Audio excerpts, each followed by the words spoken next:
There is growing concern about the risk of Russia's nuclear threats as the invasion continues. New at 10, KTVU's Jana Katsuyama picks up that part of our coverage tonight. Jana. Julie and Alex, Congresswoman Jackie Speier is on the House Armed Services Committee, and she told me today that they are getting daily briefings. She says Russia's actions violate what's called the Budapest Memorandum, which offered guarantees for Ukraine's security if Ukraine gave up nuclear arms. And the UC Berkeley professor says that could have dire consequences for efforts to reduce the worldwide threat of nuclear war. And if you understand how we feel life, how we fight against all the enemies for our freedom, support us, and not only with words.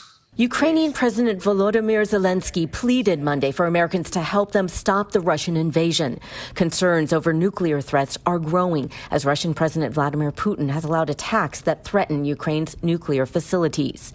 And there is concern Putin might resort to nuclear weapons. If Ukraine had a nuclear weapon, I'm almost certain that Putin would not have chosen to invade Ukraine. Daniel Sargent, co-director of UC Berkeley's Institute of International Studies, says in 1994, Ukraine gave up its Soviet-era nuclear arms under what was called the Budapest Memorandum. What it did was to provide Ukraine with a military guarantee in return for Ukraine renouncing the pursuit of a nuclear weapons capability. The United States, the Russian Federation, and Britain agreed to sort of guarantee Ukraine's security. Zelensky has asked NATO for a no-fly zone, but that risks a dramatic escalation, according to Bay Area Congresswoman Jackie Speier. Well, I think we all need to understand what a no-fly zone means. A no-fly zone initiates World War III. We're also trying to avoid the use of nuclear weapons. Congresswoman Speier says while the U.S. and Russia have a similar number of large-scale nuclear weapons,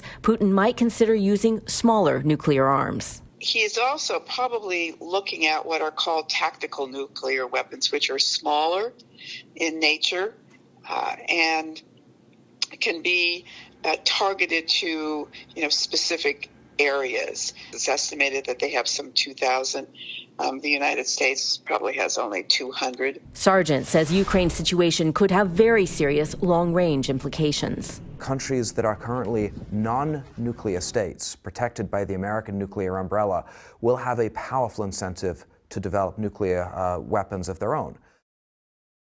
Sargent does say that one possible deterrent to Putin using nuclear arms is that Ukraine is positioned west of Russia, so winds from the west could push any radioactive material into Russia.